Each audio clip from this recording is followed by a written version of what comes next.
Hello, I am Dr. Peter Deschamin, and we're going to talk today about calendars and calendar magic.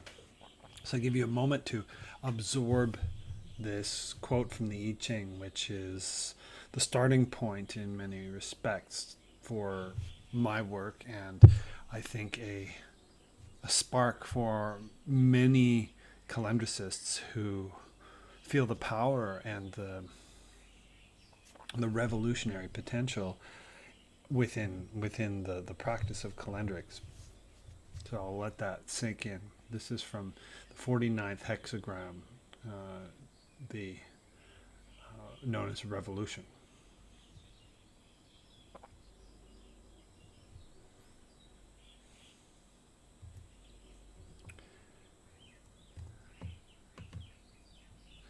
So here's the principal theme that's running throughout my work and throughout this presentation is that magicians are calendar makers. And this is explicitly stated in the I Ching, in the commentaries by Confucius, as it's translated by in the Wilhelm Baines tradition, Wilhelm Baines edition. And this is a equivalency I have felt since the beginning of my work. I began practice as an esoteric practitioner in 1995, and very early on I was drawn to calendars as a way of time travel, as a way of conditioning events, and I knew that I was within a calendrical a calendrical enchantment, the Gregorian calendar, and I didn't quite know how to extricate myself. So much of the work that I've done since the late 90s, if not all of the work I've done, has been in some way to answer that question. What is freedom within time? So who am I? Well, my name is Peter Deschamin, and I hold a doctorate in interdisciplinary studies from the Memorial University of Newfoundland. I now live in Hong Kong, but for 12 years I lived in St. John's, Newfoundland, which is where my family's from. And in this time I did work at the cross-section of sociology, religious studies, and philosophy, and I wrote a PhD thesis called The Art of Hidden Causation, Magic as Deep Mediation. And in this I developed my calendrical ideas, as well as a number of other flight lines of thought. As I said before, I've been a practicing esotericist since around 1995, and a maker of magical calendars, a calendricist. And the first magical calendar that I inaugurated was on December 19th, 2003. And so that's really the birthday of my magical practice as my sort of independent or original magical practice. And I'm the designer of over 30 calendars. I think I've fudged the numbers upwards here. Well, technically I've probably sketched out 40, but my work focuses on 9. And the 9 form a system that I call the Ibisystem Orrery, or the Ibisystem Apocalyptic Orrery. And we'll talk about that more as we go along.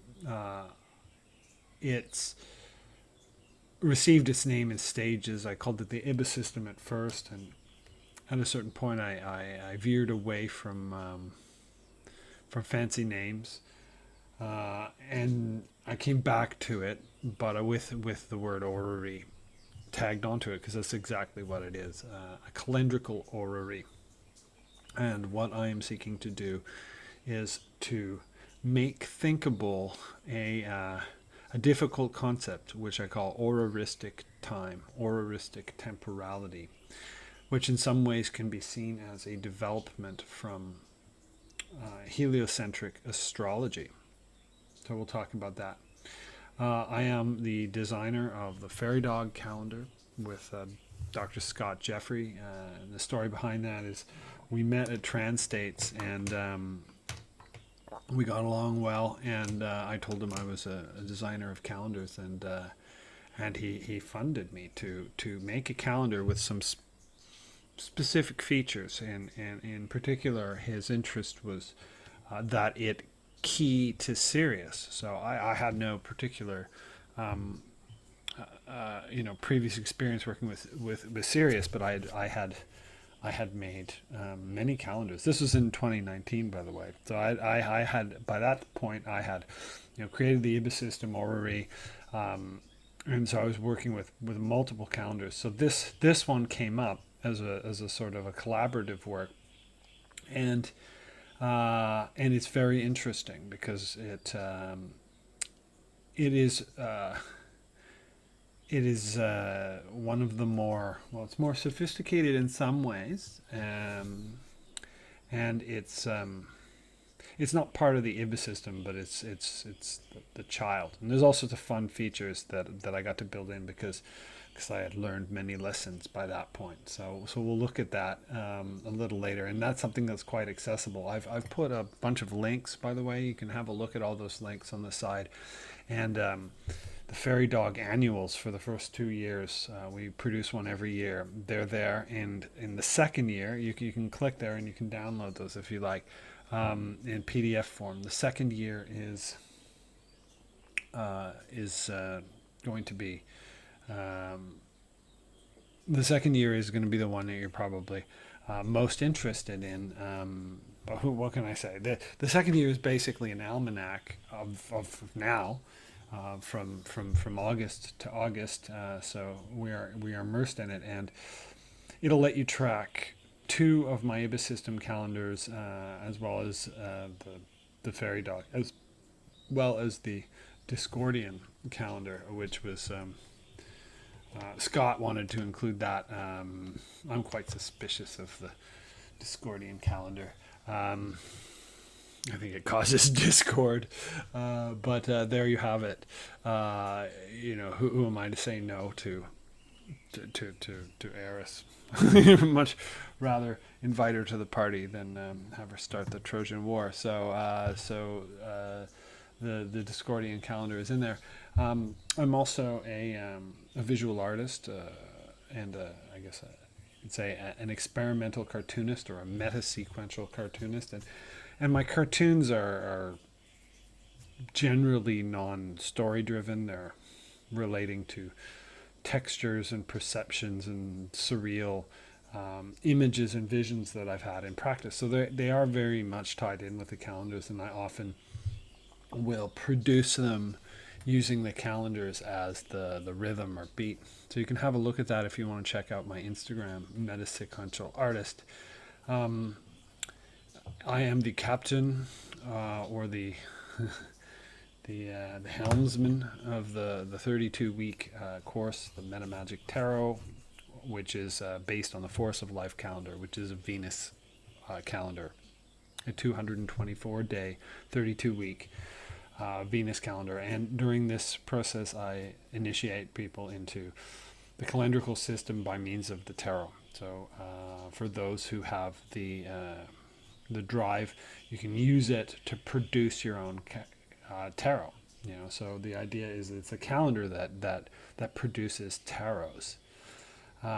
So that's something you can check out as well. And then finally, fairly obviously, I'm a timekeeper, esoteric tarot timekeeper, and that goes beyond just tarot. There's many systems, of course, many magical languages that are involved in the IBIS system, and I do my very best to keep the rhythm, keep the beat on my Instagram account. So this basically summarizes for you who I am and what my presence in the digital world and in the esoteric world of the occulture is.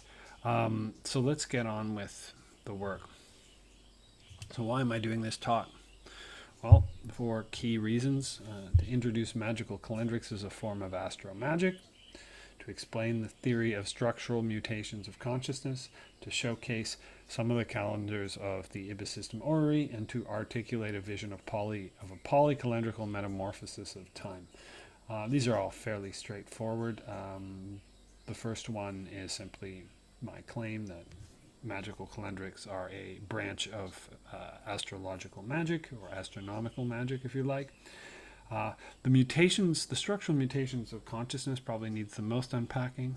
It's related to the work of Jean Gebser, and it's related to, I guess, a concept of aeonics, or an epochal idea that fits very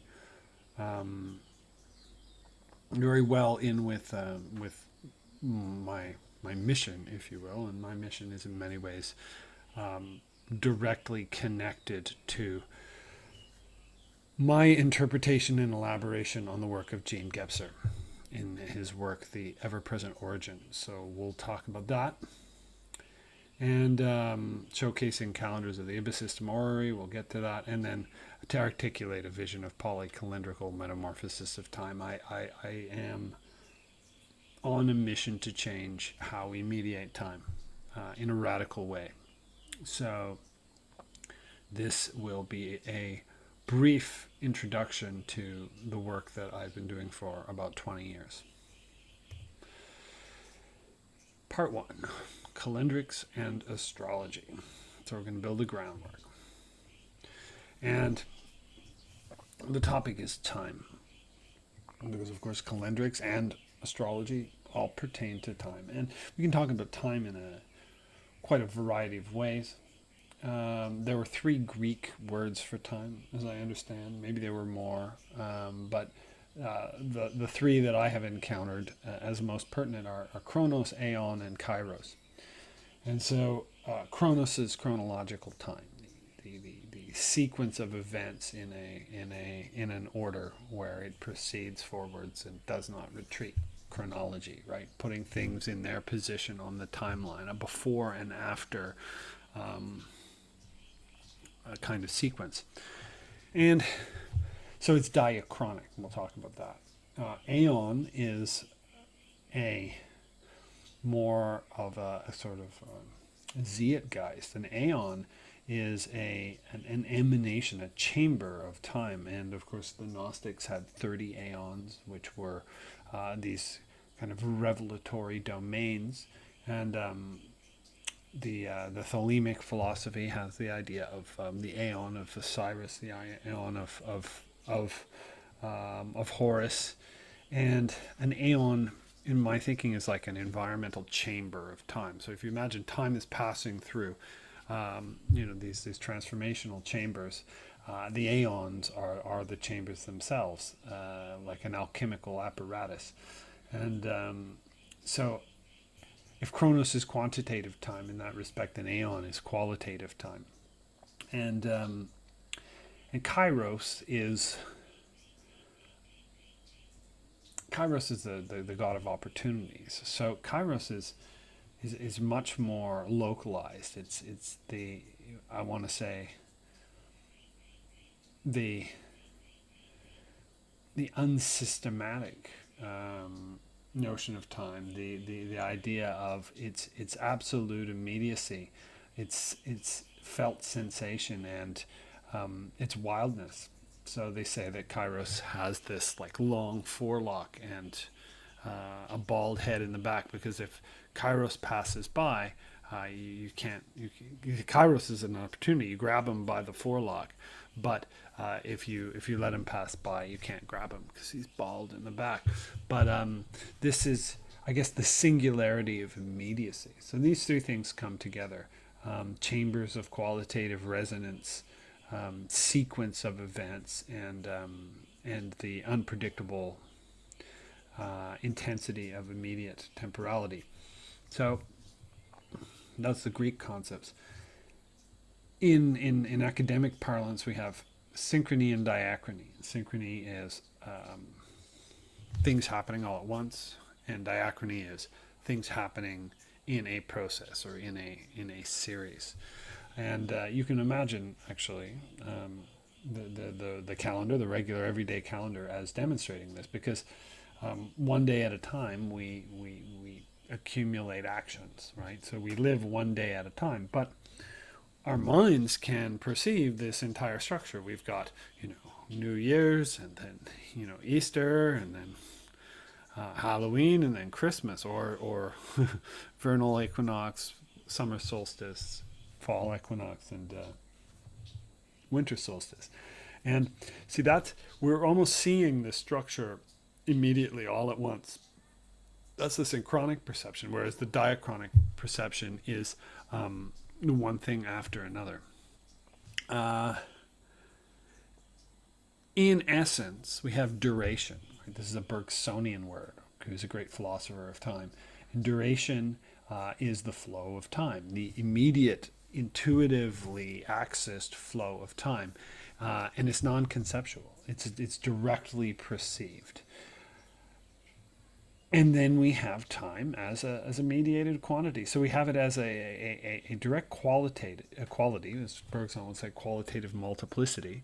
But then we can step back from it and frame it up as a mediated quantity, or a quantitative multiplicity. And so these are all the kind of core concepts going into temporality. And it comes down to the statement: lived time is quantitative, measured time. Lived time is qualitative, measured time is quantitative, and we live at the junction between measured and lived time. The one extends the other, and the other enriches the one. And so this is a feedback loop between quantitative and qualitative temporality, which is what a calendar is. So astrology and Cholendrix. Here I'm at Astromagia, and we're talking about astral magic. And we're talking largely about astrology. And when people say, I practice Western astrology, we know what they mean. When people say, I practice Chinese astrology, or Indian astrology, or Mayan astrology, we know what they mean. But what I've noticed is quite interesting, particularly, let's just look at Western and Chinese astrology. People say, I practice Western astrology.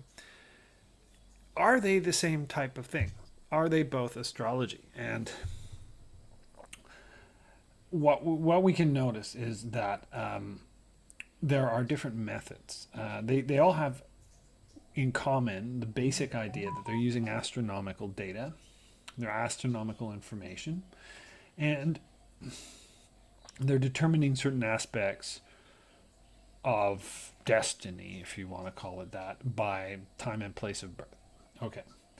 But some methods rely on planetary positions, largely, and some rely on stellar positions, and some rely on abstract symbolic cycles. And by this, I'm thinking things like the 60-year Chinese cycle of the Wu Xing, right, where the 5 elements permute through the 12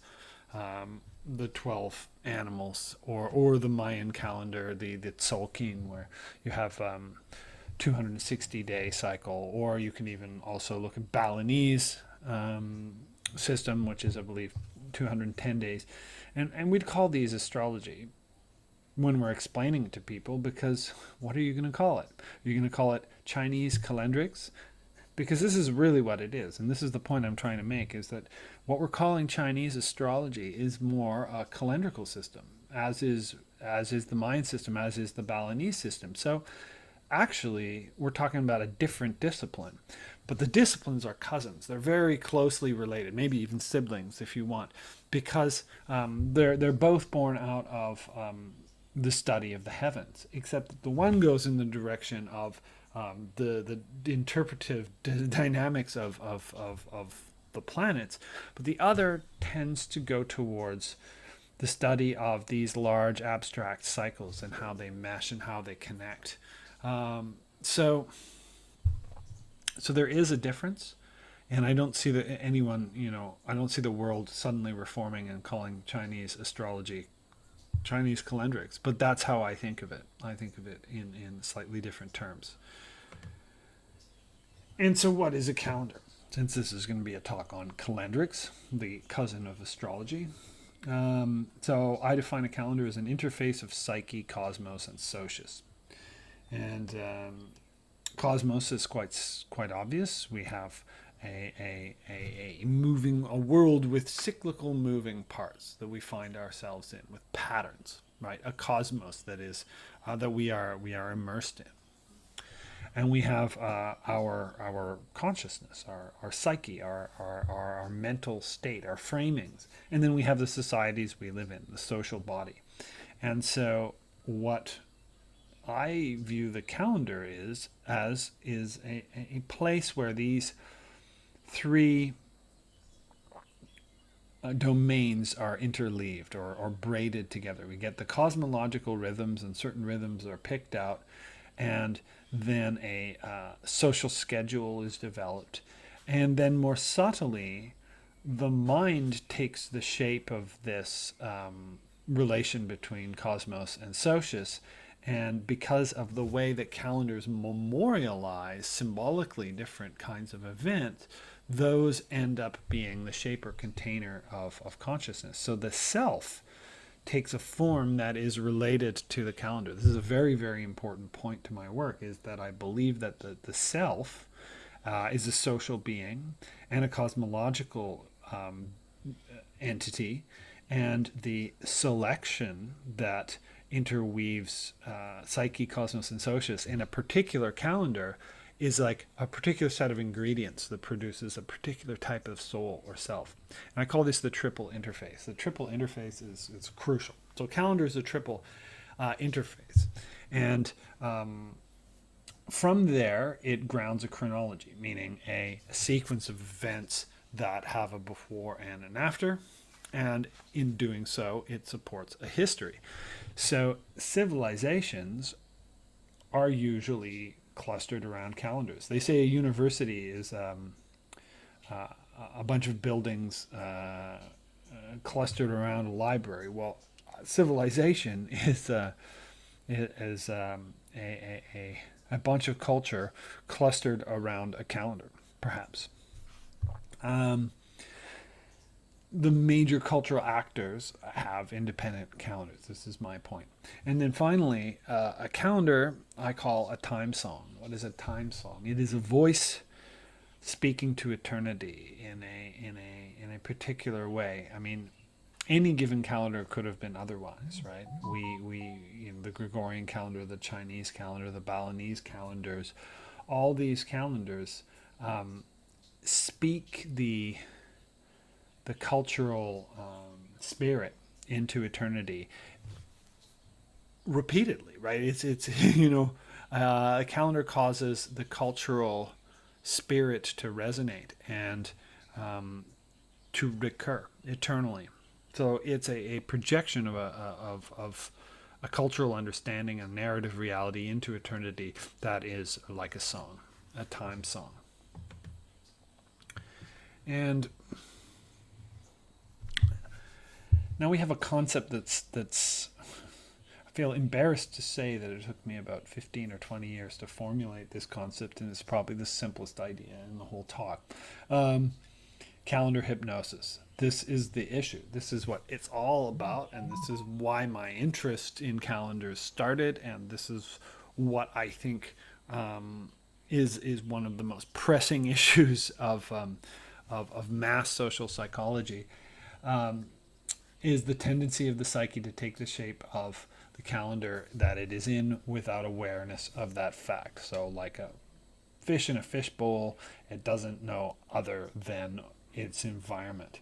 So one of the common beliefs about the calendar is that the calendar measures time. And I believe that this is, I would contend that this is quite a false belief, in that the calendar does not measure time. The various, at best, it picks out a part of time, selects a part of time, and then excuse me, and then elaborates it symbolically along aesthetic lines that are pertinent to the social value. So by any standard of measurement, I mean, if it's measuring time, it's like measuring it in units the size of the king's hand, right? And so it's the selection is profoundly non neutral, and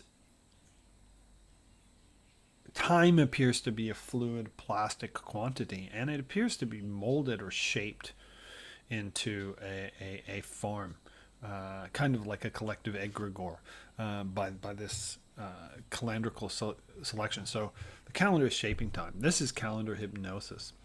The structure of the calendar feeds back into this threefold knot: psyche, cosmos, socius, and deepens it and intensifies it. So calendars don't measure time; they shape time. And when we don't know about this, and sometimes even when we do, we are being hypnotized by it, a bit like road hypnosis, where you just sort of zone out on the road as you drive, or yeah, something similar to that. Zoning into the shape of the calendar and then a particular type of soul, a particular type of society as a result of simply not being able to think outside the fish tank. Okay. Another key point about calendars is that they're not homogeneous. They're heterogeneous. Calendars are syntheses of other calendars. There are moving parts that have been drawn together and assembled into the systems that we use. Even though we think the calendar, our calendar is actually many calendars that have entered into a kind of coalescence of parts, different parts at different times. And examples of this include, of course, the fact that the Gregorian calendar is based on the Julian calendar, and the Julian calendar is a reform of the old Roman calendar, and the Roman calendar went through several reforms. Even after the Julian calendar was developed, there were smaller additions like creating the AD-BC divide, bringing in the 7-day week. The 7-day week entered into the calendar, the Julian calendar. I don't know the exact date, but it's sometime after what we want to call the AD-BC line, right? So 1 AD, and it came from the Jews brought it, the Hebrew tribes brought it from I would assume from Babylon. It's a Jewish innovation, and it was integrated into the old Roman system. Had a 10-day weeks called decades, and then by the time that the Julian calendar was starting to function as a Christian timekeeping device, then the 7-day week was involved. So I'm not sure exactly the process of how that all happened, but the 7-day week entered in. And the 7-day week, I think of the 7-day week as a mitochondrion of time. It's probably the single most powerful cycle that I'm aware of. It's an enchantment. It brings the 7 planetary powers, and it essentially evokes them in a sequence.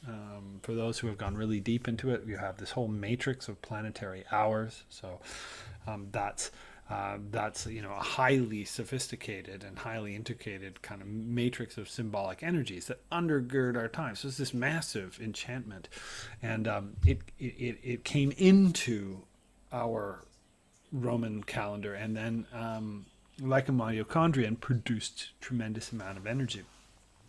But these syntheses are decomposable, so you could extract certain parts of it. For example, this 7-day week can be drawn out of its context within the Gregorian calendar and placed in another context without actually skipping a beat. And this is actually one of the interesting points that I'm going to speak to in this talk. There were attempts to reform the calendars by the French and Russian revolutionaries, and both of them failed, and they both failed because of the 7-day week. They both tried to get rid of the 7-day week. The French by using this decade system, and we didn't wanted to get rid of Saturday and Sunday because they wanted to get rid of the religious element, And then the Russians did a 5-day week where they split the society into 5 groups, and each would have 4 days on and 1 day off, and they'd start at different parts. But it sounded really efficient on paper, but it wasn't efficient at all, because families were no longer able to rest together. They were all split up, and the whole society was kind of interleaved in this sort of arbitrary way that broke up the popular rhythms. And it turns out that the popular rhythms are what makes a society efficient. It's not the top-down architecture. It's this common rhythm. And the 7-day week seems to have the most power to drive that rhythm. So they made it illegal in France, and they were arresting people for observing the Sabbath, but people did it anyways. And in Russia, of course, the 7-day week eventually came back in, and so both experiments failed because of the 7-day week. And proposals for new calendars often involve breaks with the 7-day week, and these are often rejected. There's a very powerful Sabbatarian lobby, it turns out they're called, and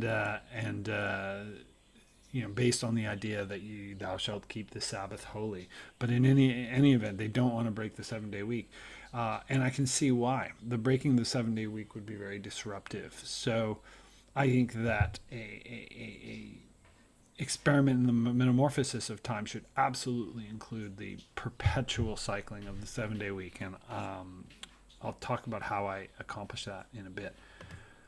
So then there's a concept of images of time, or IoTs. And IoT is just basically a way that we frame time, because when people talk about time, they kind of presuppose it's an arrow, right? Time is an arrow. Time is a river. Time is a drunken yak. Time is a spiral. So they import this imagistic metaphor onto time, but there's been many, right? Linear time, this idea that time is going straight, kind of feels like a railroad track. Cyclical time, it's going on in circles, everything's just repeating. Or spiral time, it seems to almost repeat, but there's a little gap, and so it's progressing in these giant sort of spirals.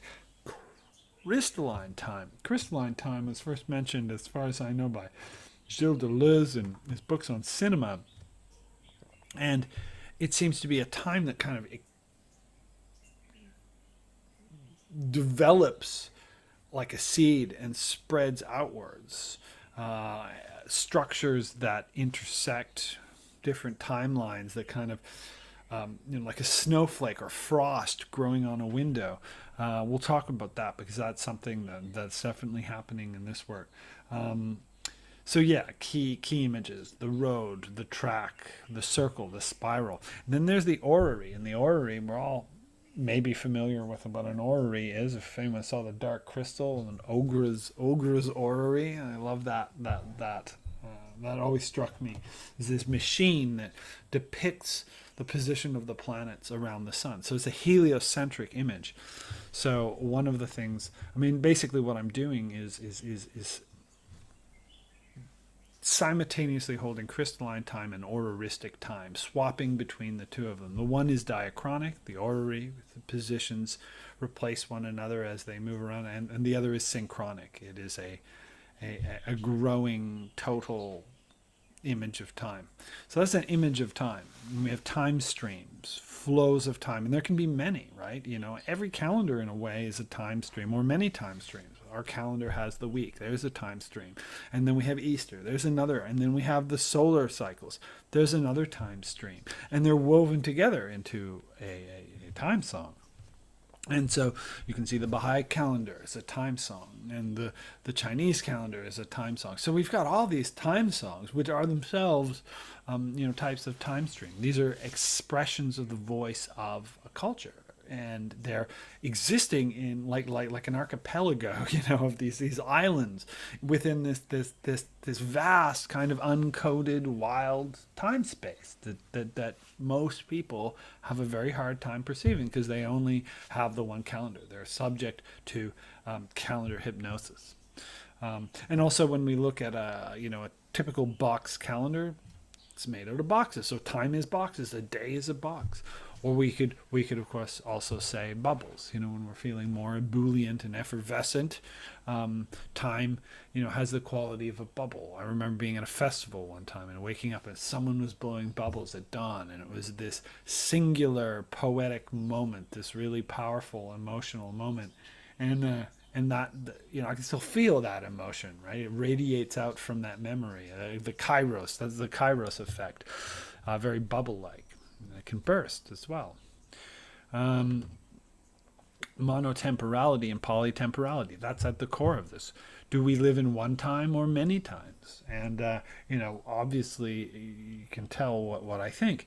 A monotemporal system is the claim that time is this singular thing that we measure, but most of them are, well, actually all of them are polytemporal, because they all have several different cycles that are being drawn together. So the cycle of the moon, the cycle of the sun, and the cycle of the cesium atom. That's our modern calendar, right? So the nanosecond atomic time, the Easter, the moon, and the solar time, the sun. So there's three cycles that have been in a way domesticated into our calendar. Astrology definitely develops polytemporality, because we have these 7 moving bodies that give us narrative and intensity in their combinations and so on. And this is very like the aeon and the kairos. I think that I would say that astrology is really strong on aeon and kairos, and of course standard Cholendrix is strongest on Chronos. The polycylindrical system that I'm talking about brings all 3 of them together. The point here is basically, while we think because of calendar hypnosis that we're just, on one time, we're polycylindrical without realizing it. And compare this to language, right? If you only speak one language, you will see the world through the filters of that language, according to the Sapir-Whorf hypothesis. But I would contend that if you know 2 languages, you get a bonus. You don't just know 2 languages. You also know the gap between those languages. I mean, if you know French and Spanish, well, the gap is kind of small. But the gap is still there, so you can see there's a difference. If you know Basque and Chinese, Cantonese, right? Basque and Guangdonghua. If you know these 2 languages, the gap is enormous. So you're going to perceive this sea in between the islands of language. And of course, people who become more and more diversely polyglottal will see more and more and more of the space, the negative space that the languages are situated in, and in doing so, they will come to understand that the languages are actually these small, these fragmentary perspectives in this enormous sea of that which is uncoded. And the same is true of calendars. So you can talk about language hypnosis, Sapir-Whorf hypothesis, or calendar hypnosis in the same sense. So what I'm saying is that in order to mitigate calendar hypnosis, you don't just deny the calendar, say time is arbitrary, just stop using the calendar. I mean, you can do that, but you won't be able to function in a social setting. One strategy you can use is learn many calendars, and that way you see those gaps while still being able to dwell in the particular temporalities that they code. So you'll be able to see in between the calendars, in between the codifications of time, and that's really what I'm about. I have these concepts that are very, very highly related: cogniforming and chronoforming. So these are related, obviously, to the word terraforming. And the idea is there are certain domains that are unthinkable, just as there are certain domains that are uninhabitable. And we make them thinkable in the same way that we might terraform another planet, make it habitable. And so this is cogniforming, is making an unthinkable space thinkable. And chronoforming is a specific form of cogniforming which makes calendars. And it makes and develops and turns calendars into a livable space. So it'll take a cycle, a planetary orbit, and then pick it out, figure out an algorithm to track it, break it into parts, and then that's the first part. This is what we call the dry phase. And then the wet phase is where it inhabits that with poetry and art and lived experience and hangs memory so that it saturates this cycle with lived human experience and can host a chronology on it. So this is what I call chronoforming. So what the IBIS system orrery and what everything I do is about is chronoforming different cycles in order to open up more and more and more and more possible time streams to make the Timesong into a much more polyvocal kind of entity, right? Instead of just a bunch of unconnected time songs sort of wailing into the deep in their own particular way, I want to encourage the development of a great choir. Okay, so the dry phase and the wet phase of cogniforming. So calendars make time streams thinkable. They form the triple interface. This isn't neutral. We can't endure naked time, right? Naked time is a wild space that socially we break down into uncertainty. I mean, hermits can get away from it. I won't deny, but I would say that it is like the vacuum of space, and the calendar is a spacesuit for this kind of raw eternity that we experience. It buffers us and allows us to have continuity, a chariot or a spacesuit. Those are some metaphors. In calendars, of course, some of the rhythms are natural. We draw them from the world, and others are extrapolations of our own mathematics. So we might extend the year into groups of 4 or groups of 13 or whatever. 260-day cycles, 210-day cycles. And so there's a kind of a double aspect of rhythm and resonance. And you could look at it like that. So a calendar is a time song that enchants eternity into an aestheticized collective becoming by means of the triple interface. The triple interface is psyche, cosmos, and socius. And these time songs are the extension of the phenomenon of calendar hypnosis, and polytemporality allows different time songs to be seen against the backdrop of an uncoded eternity. All right, before we move on to part 2, you'll be happy to know I've top loaded all the difficult concepts. So we're about to get into the really exciting stuff. But I just want to rebut 2 fallacies. The first fallacy, whose purpose is to discredit calendrical work, is calendars just measure time, man,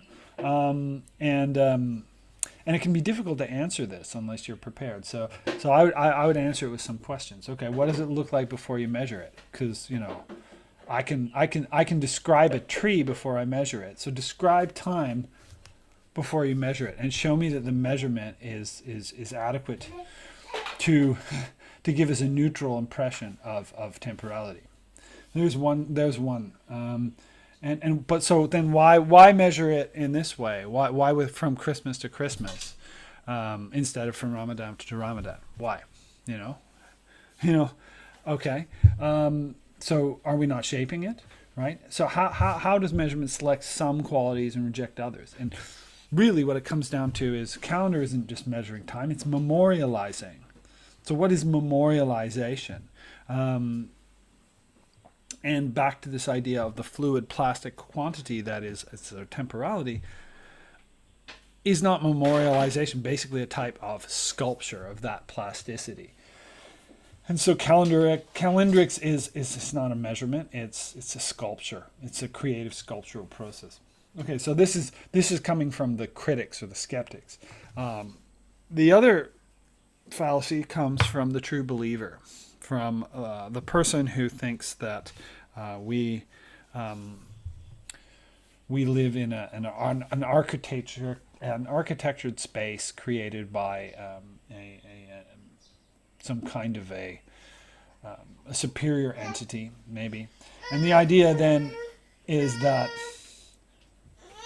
I didn't make these calendars, that we don't make calendars. We find them pre-existing in some heavenly space. So the Chinese calendar exists in an ether prior to its development as a social system. And particularly my calendars, this was really said to me, right? So this was said to me, and the point was to basically break my claim of authorship over the calendars that I developed, because I found them, right? I wrote them down, I found them, but actually they were all pre-existing. And I would answer that by saying that there is an aspect of discovery, absolutely. And the dry phase, as I call it, is determining the cycle. But chronoforming that cycle, fleshing out that cycle, making it into a calendar, living within it, is the wet phase, and it's incredibly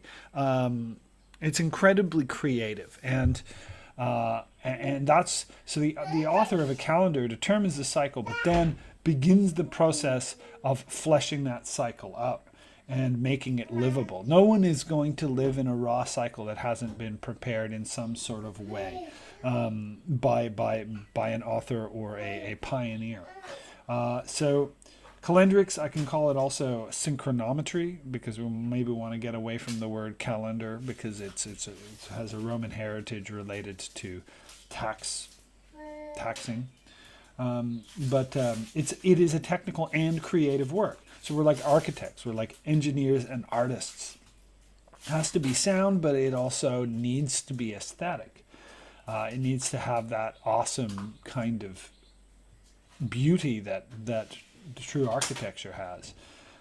So calendars have authors, absolutely. They're not just found. And calendar making is a form of art science, and art science is magic. So calendar making is magic. Lastly, time is art.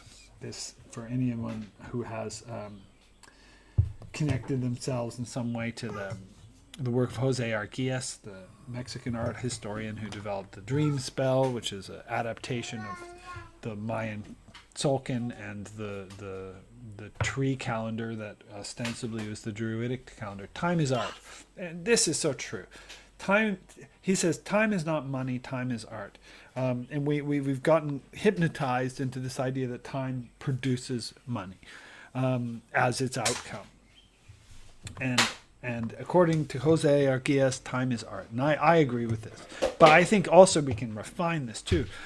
So in my Venus calendar, as we'll see, time is art, but it's tarot. So it's a particular kind of art.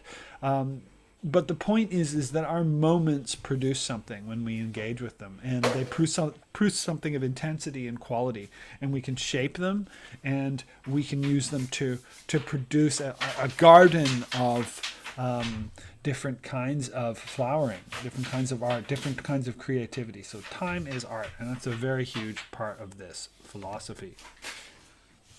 All right. So, welcome to part 2. Mutations of spirit. Okay, so this whole setup that I've developed for you is meant to give you the background of why I'm doing, or what I'm doing, really. The mutation of spirit is really why I'm doing it. So let's have a look. There's a book called The Ever-Present Origin.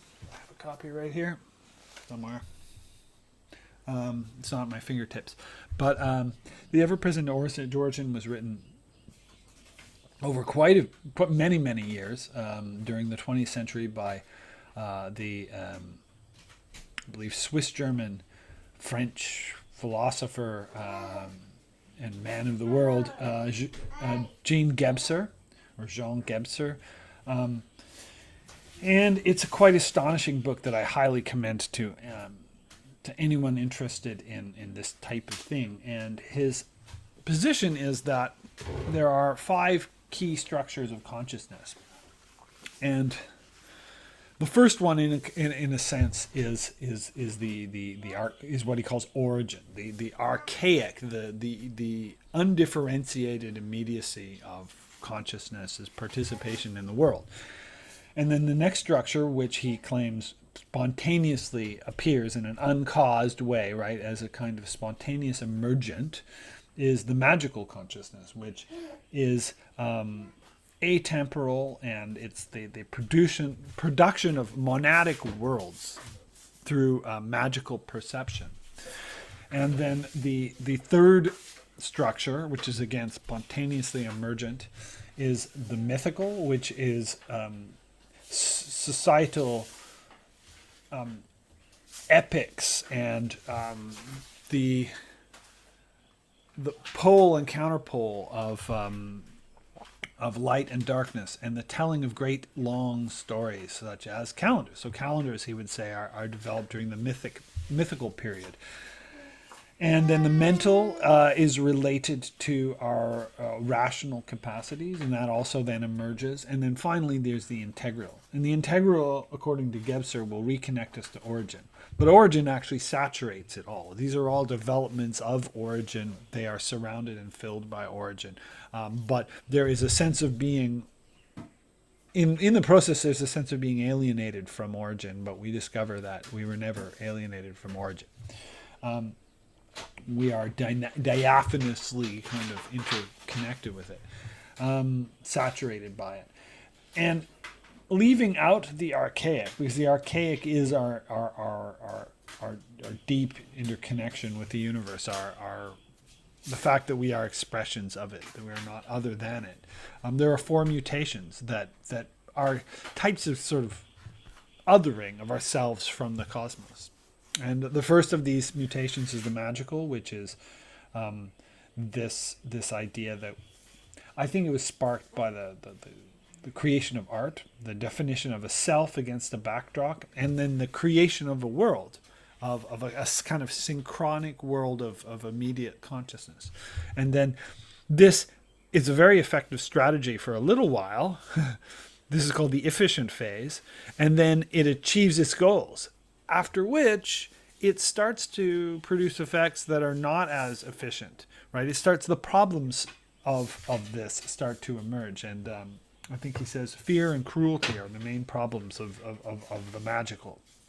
And so at this peak of efficiency, it starts to move to deficiency, but in its belly, this new phase emerges. And so it's the mythical. So the incapacity for the magical to actually progress requires, it would seem, the mythical, the narrative, the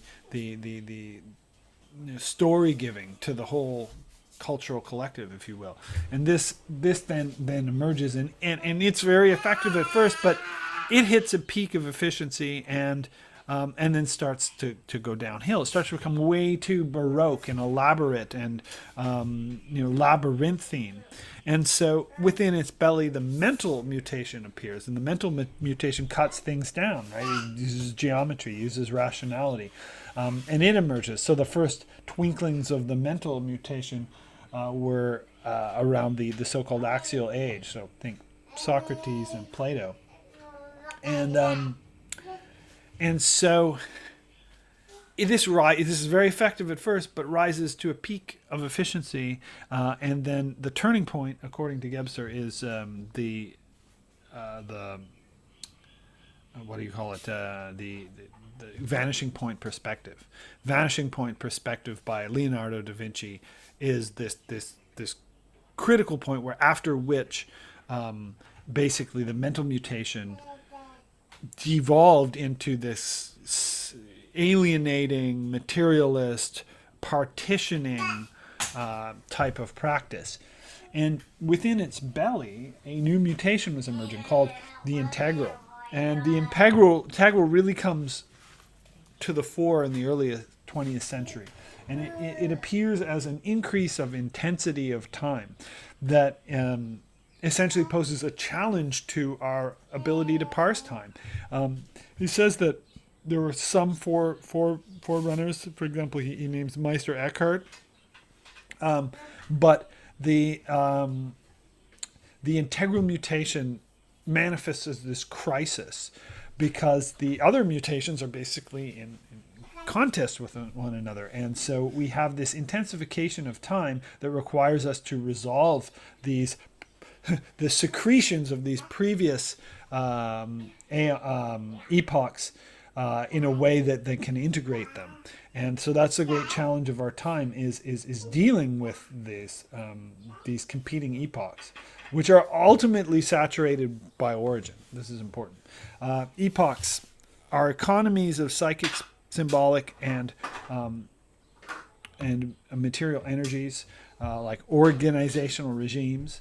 When a new epoch ascends, it interacts with the previous epochs, and it can then enter into an interaction of cancellation, as we see in high materialist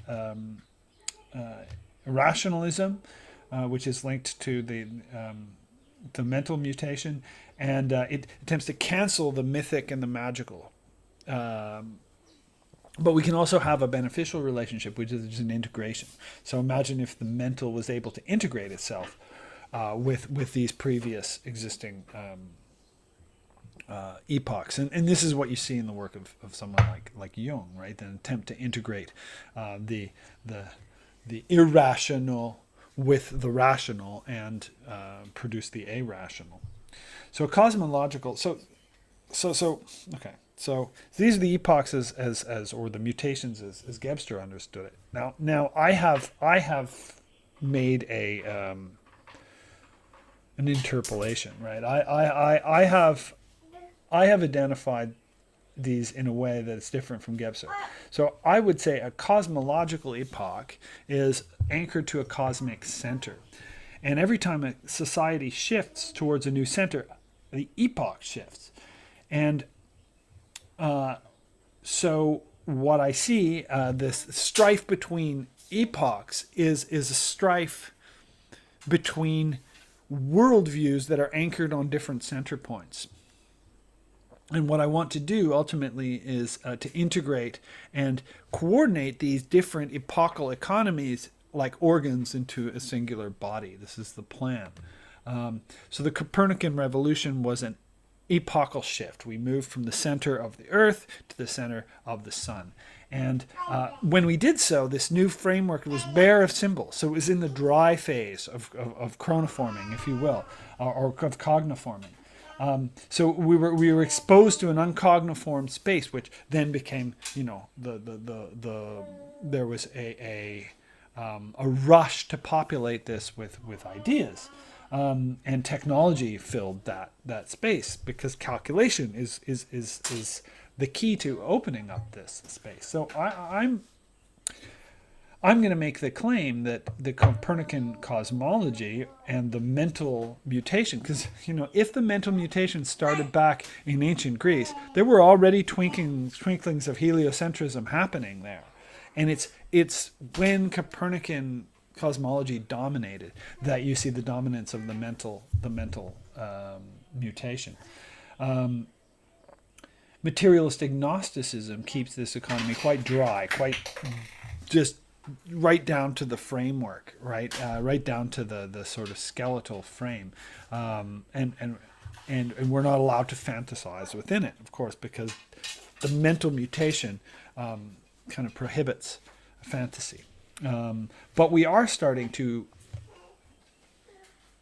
get the Copernican cosmology wet, as it were, and we're doing so from the point of view of an integration that has actually. We're now moving towards a galactic integration. We're moving towards a new center, and from this new movement, we're kind of retroactively integrating the mythic and the magical and the Copernican. But we have a long way to go. As we know, the Copernican cosmology competes quite aggressively with the Ptolemaic and the previous, and engages often in cancellation psychology. But this is becoming less and less the case the further towards a new center that we go, because the sun is not the center of our cosmos. So here's an idea that I developed. I call the 4 compressions. and I developed it in the concept of memory arts. So each one of these mutations treats memory in a different way. And so the magical mutation is keyed to the compass rose.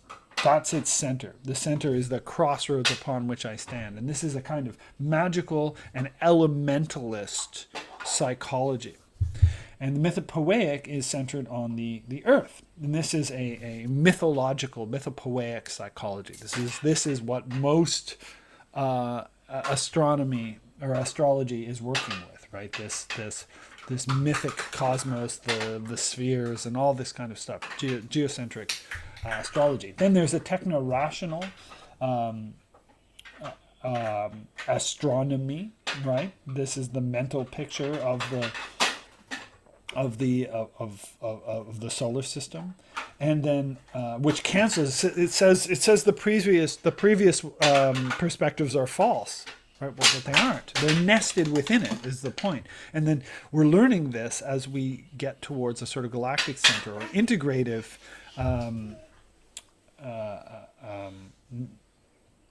center, right? So it's in integrative mode. And at any rate, what I'm saying is that the compass rose is compressed inside of the Ptolemaic cosmology, and the Ptolemaic cosmology is compressed inside of the Copernican cosmology, and then the Copernican cosmology is compressed inside of this galactic cosmology that is currently nascent. And so we are developing. We're developing a way of basically operating on all four levels at once. And we're in the dry phase of the galactic mutation, which is or the galactic integration, and so we're getting the Copernican cosmology wet. We're pioneering the integral mutation by opening the question of time. This is something that Gebser made very clear. So I'm going to say what we're doing is cogniforming the heliocentric model to integrate it with the geocentric and the compass-centric.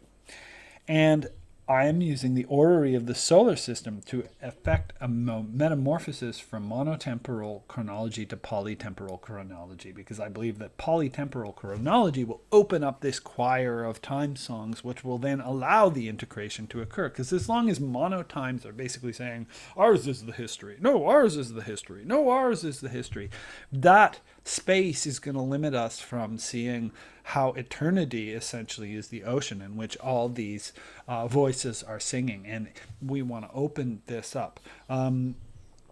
So this is in order to prepare us for the ability to parse the galactic scale of the psychocosmic social integration, right? The triple interface on a galactic scale. The Ibis system orrery, which is the system I've developed, I've authored, constitutes calendars that operate to ground this polytemporal chronology. Again, this is all about alleviating epochal strife. I think I've pretty much said all this. So we're developing a new cosmic center. Cosmic centers, new centers are terra incognita, so we don't quite know how to parse it, how to cogniform them. So we need to figure that out. We need to invent the concepts. We need to develop the processes. And so I've invented a lot of concepts here, right? I've invented calendar, hypnosis. I'm using the language of Deleuze here, right? Conceptual philosophers invent concepts. Cogniforming and chronoforming, right? So what I want to do is proceed towards this integration by means of chronoforming many different cyclical bodies. We have 2 or 3 now, right, in our current suite of rhythms, and I want to open this up. I want to turn the trickle into a waterfall of cyclicalities that are part of our chronology.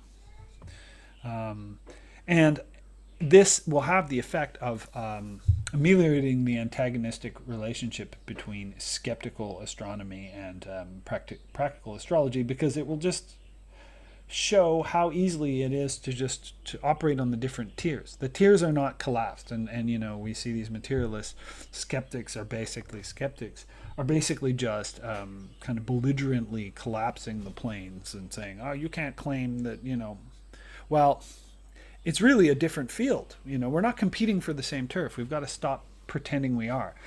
So the geocentric isn't canceled by the heliocentric, but it is nested within it, which is a fact that you'll see if you ever study a heliocentric ephemeris and notice that the position of the Earth is always the exact opposite of the position of the Sun in a geocentric chart. And so it's like a navel. It's an inversion navel. So you can pass through that relationship of the Sun and the Earth to essentially like turning a sock inside out.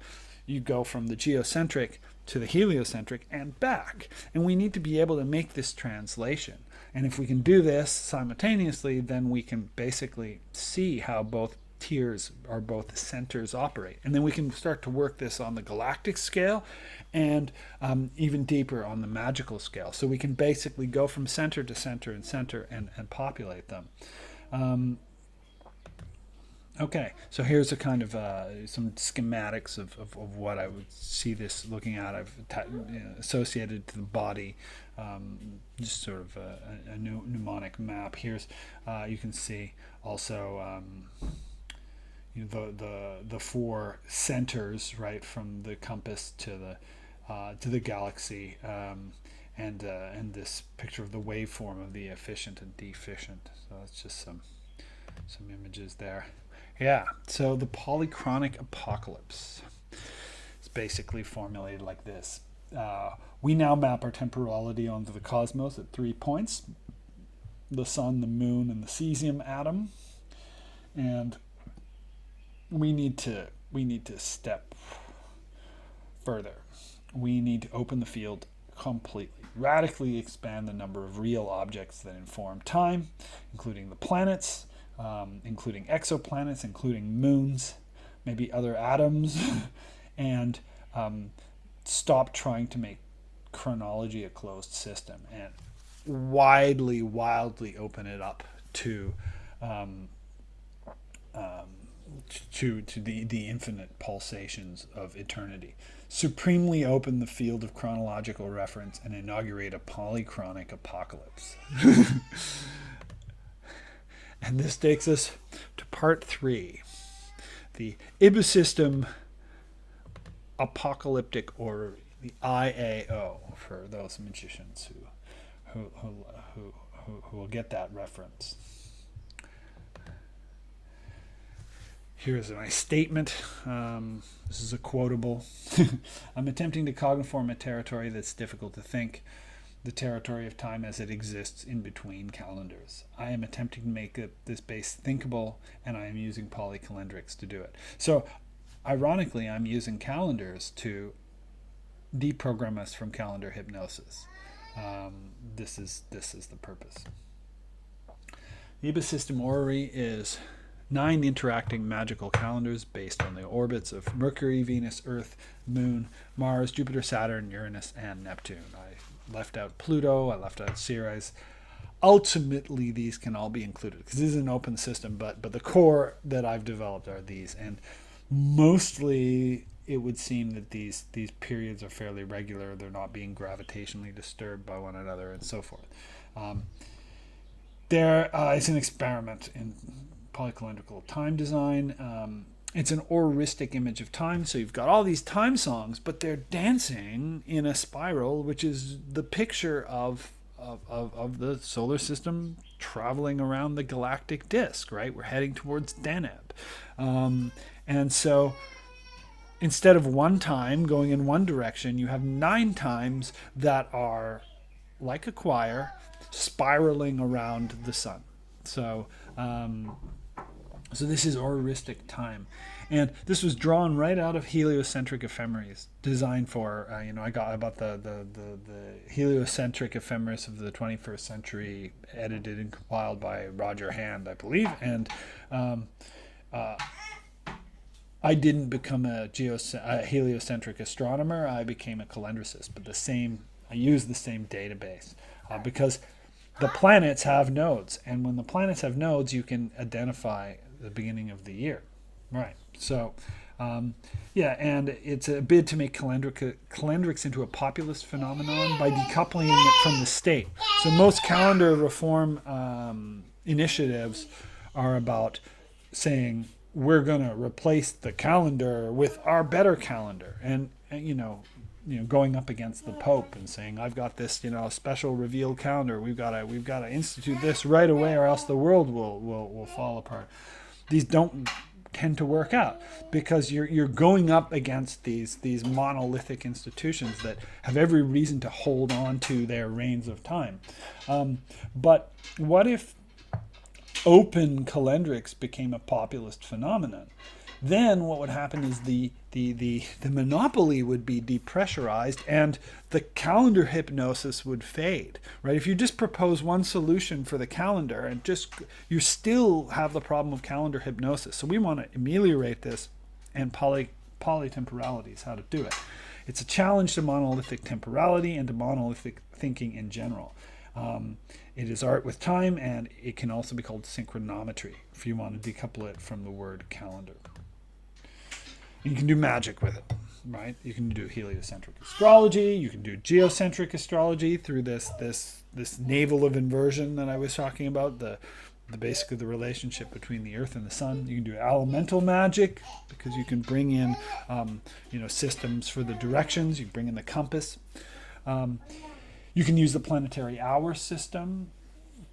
You can do a form of astral travel, and I put scare quotes around astral travel because I actually mean traveling, projecting to stars. So you can study the heavens from an astronomical point of view, and engage with journeys where you locate the specific position and distance and type of a star and project yourself towards it, and then have communications with that star as a living entity. So this is traveling through the stars, but as we discover them and measure them with astronomy, but then using mentalist techniques to project it. And we can do astronomy, of course. How to chronoform an orbit. So this is basically how to make an IBIS-system compatible microcalendar. So you figure out what the orbital period is, right? So this is you can find this in various different ways. Mercury has an 88-day orbital period. It's the first one I did. Then you find the north nodes. So as we know, the ecliptic goes around the sun. It's a path of the Earth's orbit, but the planets intersect it, right? They're on an incline to the ecliptic, and so they have a north and a south node. So find the north node, or the south node, or the peaks if you want. But my procedure is to use the north node, which is what's going up. So you find the north node, and I use, by the way, the JPL database for this, and there's a link. There's a link in my sidebar here. But what I then do, once I've got the nodes, I know the day that it starts. So that's how I figured out December 19th, 2003, right? Because that's when the first north node was happening, since I conceived of this calendar. And then I take these 88 days and I'll subdivide them. I subdivided it into 4 groups of 22 to run tarot-related path workings. But you can also use figurate numbers, which are like triangular numbers or octahedral numbers, and those are great for breaking apart enormous orbits into visualizable chunks. That's the dry phase. In the wet phase, you live in it. You use ceremonies, you journal, you make art, you scry, you bring in occult systems that you connect, hook up to these periods and these subdivisions, and you even can bring in scientific data. For example, I named all 88 of the days after the constellations, and you basically turn it into a living memory palace and you practice it. and memory hangs on it. It becomes saturated by experience. So here's the three inner counts, which would be the access points, the keys that will open up my system. The Mercury, Mars, and Venus, and this is the order that they were produced in, but they're not the order that I teach them in. I teach them Venus, Mercury, and then Mars. I batch the Mercury calendar into 4 groups, so it's actually longer. A process of going through the Mercury calendar is longer than the Venus, even though it's quicker. So because we do them in groups of 4. The Venus is the main axis point because it preserves the 224 is divisible by 7. It preserves the week, and remember, the week is the mitochondrion of time.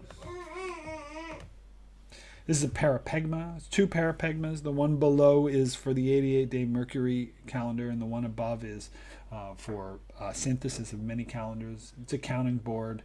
I don't tend to use it all that much, but the process of producing it was very informative. But you can move a peg one day at a time from one slot to another to mark the time. It's an ancient methodology.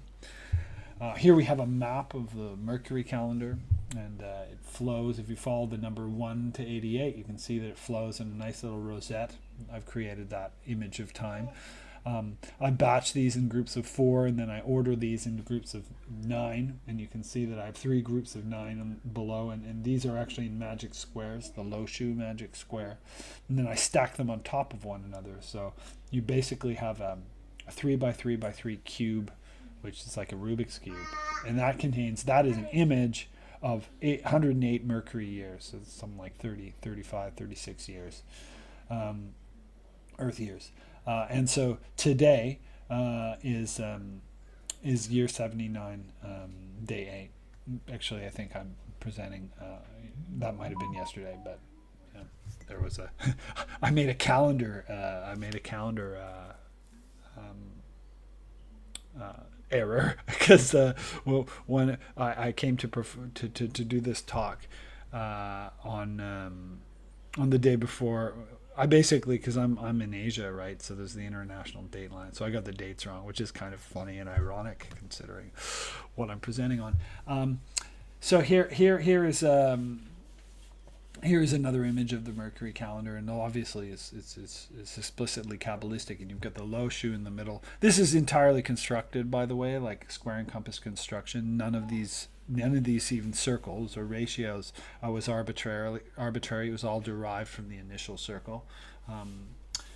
So this is art with time. This is fleshing it out, giving it structure, and you'll notice that there are a total of 88 spheres. I'm including Da'ath here. And so this is the 88 days of Mercury. Intra-annual structures are structures within a orbit, and extra-annual structures are structures that bind orbits together. So the ninefold square in the middle is an extra-annual cycle.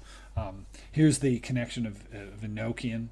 So I've also named the 88 days after the 88 constellations, and they follow a path of adjacent constellations, so it sort of flows around the celestial sphere. So you can use it to memorize the stars. You can use it to create a sort of inner stellarium. There are 88 plus 4 Enochian governors in the Watchtower system, for those of you who are familiar with it. And so I have developed a full integration of Enochian with this, and it is an adaptation of Enochian that is in some ways a mutation of it, really. But there you have it. 88 days, 4 path workings per year. A path working is a meditation through the 22 majors. I've scried each one of these days using the Enochian governors, and I've got images, so I made here's a tableau of these images using my cartooning. So this is basically meta-sequential art expressing this calendar and making it wet, right? This is the point, is saturating it with experience. It's not enough to just have a dry frame and have a theory. It has to be a lived practice. Here's Venus. Venus is quite interesting. Venus has 224.7 days, which sets up a bit of a challenge, but the solution to the challenge is quite excellent. It really excellent in the sense that it blew my mind when I realized how it could be done, and it proved very worthwhile. But so basically, you have 32 weeks per year, and I use the 32 paths of the Tree of Life, right? The spheres and the paths, the so-called intelligences of the Sefer Yetzirah. The cool thing is that when I set this up, this wasn't intentional, but the North Node happened to be on a Friday. So I set this up. But the way this calendar is because there's an extra 0.7, is that every year we get off the North Node. So the Venus calendar is not always on the North Node. In order to get back, I intercalate 7 days every 10 years. So there is a 10-year cycle with an extra 7 days that brings it back into alignment with the North Node. And the fact that the North Node happened to be on a Friday has granted us this amazing serendipitous fact that it keeps the week perpetually. It keeps it better than the year, the Earth year. So we'll always start on Fridays. So the Venus week always starts on Fridays, even in between these grand forest cycles, which is what I call them. So a grand forest cycle is 2247 days. All right, so this is basically what I've said before, but you can see the dates on the side here, and that the fact that, so right now we're in year 6. So for Kabbalists out here, we're in Tippereth year. So each year has a Kabbalistic theme, and then we run through the 32 paths in that. This is the structure of my course, by the way. If you take my tarot course, we will be making tarots within this time frame. We'll be using this beat, changing every Friday. And so this is a time is art, right? Time is tarot. This is a calendar that produces tarot time. And I alluded to crystalline time. We're talking about orreristic time, right? These calendars moving around, but around the center. But I alluded also to crystalline time, which is another way of looking at time. And you can do it at the same time as the orreristic image. So, for example, the orreristic image of time visualizes chronologies weaving together into a braid-like structure in real-time sync with the state of the heliocentric solar system. This is diachronic, right? It's moving, it's changing. Multiple time streams braid, multiple time songs interleave. Individual orreristic time streams can be converted into crystalline images. The crystalline images of time are based on treating the number of days in the orbital period as figurate numbers and rendering the count seeable as such. So a figurate number is like a triangular number. So the famous tetractys of the decad is a figurate number.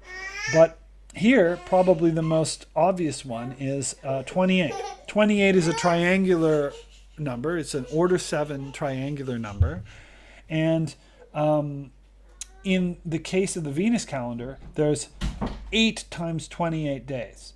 So 224 is 8 times 28. So you can imagine 8 of these triangles. Well, what is that? Those are the faces of a crystal, of an octahedron. That's the crystal image of time.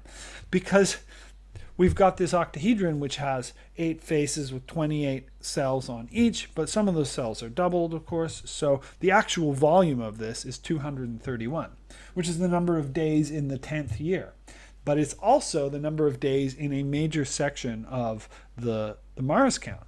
So it turns out that this crystal of time is participated in by both the Mercury and the Mars count, and the Jupiter count, and the Saturn count. And so there is this architecture of kind of crystalline palaces that emerges, that's dynamic. It's like frost forming on a window pane.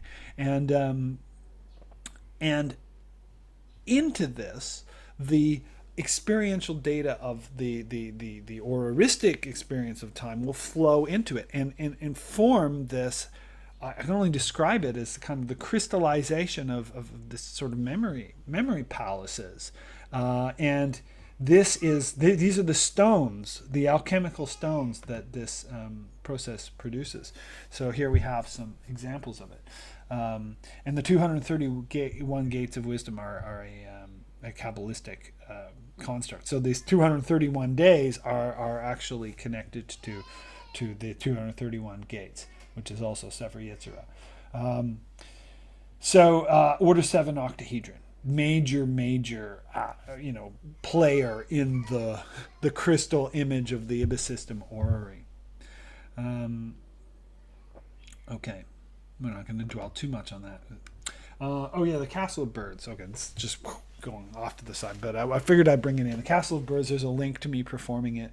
I channeled this. This was early on in the development of these calendars. I had a ecstatic kind of experience in Poland, and I channeled a story, and it just came in this like an acorn. It just came to me in about 20 minutes after seeing a ceremony in Bielsko Biała, and anyway, for many years I sat on this and developed it, and eventually it turned into an oral poem, right? I wrote it down, but then I rememorized it, and now when I perform it, it changes, it shifts, and it contains many of the dynamics of this. I mean, it contains the philosophy in an allegorical sense, purely allegory. You can tell it to children, right?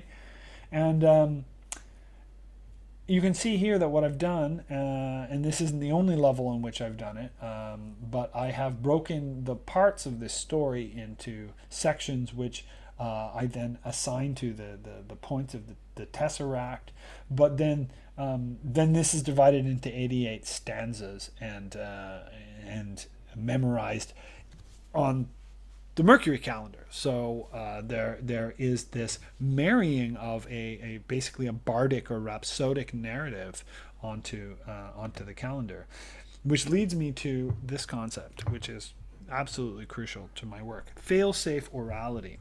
So the idea that we're going to need a sophisticated offline, non-digital space in which to safeguard our knowledge. As we all know, that the hypermediated sphere is very useful, but there's some dangers attendant on it. Information overload. I've heard it said that information overload isn't the problem. It's filter failure. It's the inability to parse the information. But we're getting completely overwhelmed. So we need to develop attentional economies that can actually thrive off of the amount of information available to us. And that's one of the things that I think this polycylindrical approach will afford us is basically an analog method of becoming smart enough to handle all these streams of and I mean distributed intelligence, not just individual, but social intelligence.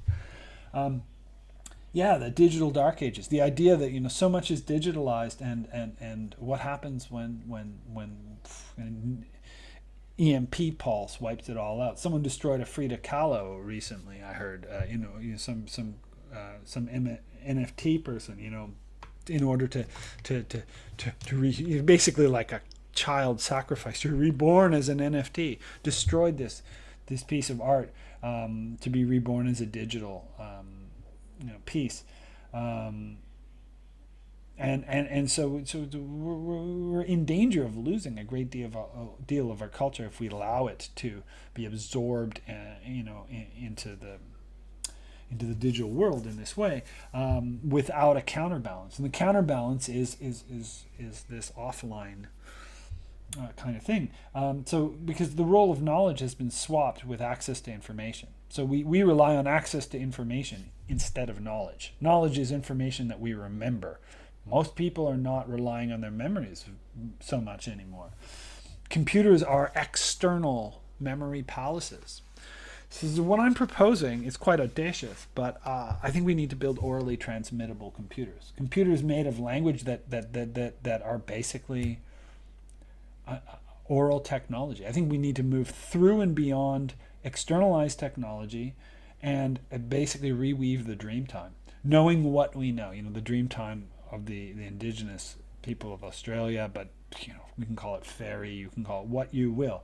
We need to reweave it because it's what gives us agency. And we will find ourselves leveraged by machinic, realities because we'll need the access. So I want to put as a challenge to those kinds of monolithisms as well, and that's what this is about. So 3 science fiction stories that kind of evoke this is Dune, of course, the Butlerian jihad, orally transmittable computers, human computers or mentats. Foundation, the idea of psychohistory or programmatic understanding of vast swaths of time, which we can definitely get through sophisticated Cholendrix. And then, of course, the glass bead game, which is this Hermann Hesse's response to the same sets of problems. And the problems are related to this just overflow of the superficial and the ridiculous. And so what do? They develop a game that helps them socially memorize or monastically memorize human knowledge. And so that's the glass bead game, Magister Ludi. So ultimately there's a sort of speculative question here regarding these customized polytemporal microcalendars. What would a society that had an unlimited and open number and variety of calendars look like? So I'll leave that up to you. I just want to say one thing about the Faery Dog. The Faery Dog is the child of the Ibis system. I said a bit about it earlier. It's not an Ibis system count, but it's definitely congruent because, like I said, this is fully open. So I produced it about 8 years after the initial Ibis system counts in collaboration with Scott Jeffrey, and it's a Sirius Earth calendar. It basically starts on the day that Sirius rises from the peak of Mount Schehallien, Munro Schehallien in Perth Kinross. So that's why the fairy and then the dog is Sirius, and it's quite a sophisticated calendar. It's got all sorts of stuff. The reason I mention it here particularly is because here's your parapegma, by the way, is because this is probably going to be the most obvious point of access for people watching this. If you're interested in this, then download. I've provided a link to the 2 Faery Dog annuals. We produce one every year, and download them. They're free. Have a look at them. And have a look at the almanac, because if you're really interested in this is where it is currently most accessible, and you'll be able to read some essays and comics and ideas, and you'll see Scott's perspective and my perspective. We're kind of different beings, but that's fine, right? It's diversity. So check it out and have a look, because it's an example of a calendrical microcosm, and I predict there will be many more. So here's an example of the first Faery Dog annual, and it's done up as a comic, and it's really kind of funny. So enjoy. I'm going to leave this with my definition of magic. I left my definition of magic to the last,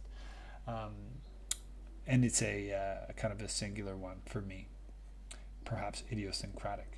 Magic is the pressure of art brought to bear on time. As you can see, my work is devoted to that pursuit. Here are links that you can follow to follow up. Join my mailing list. And I publish spreads every week, and there's five emails a month, and I'll tell you what I'm doing and keep track of some of the calendars. And if you really like this, I have a Meta Magic Tarot course, which is 32 weeks, follows the Venus calendar, and it's where you will get all the key building blocks to be able to get this, to understand this material. My PhD thesis is available for you to read if you want to slog through it. It's not actually terribly boring, but it's I'm not going to stand by every single thing I said in it, right? I've matured to some degree, but there's a lot of the seminal ideas that emerged there. Certainly the initial ideas about the calendar and so on were formally introduced there. Castle of Birds, you can check out the Castle of Birds if you like. Follow me on Instagram.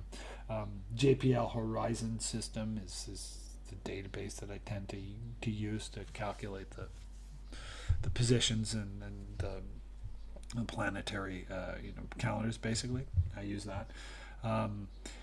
Scott Jeffries talked about the Faery Dog on his blog, so you can get his perspective on how it was developed, and you can download those PDFs, and there's a Facebook group as well.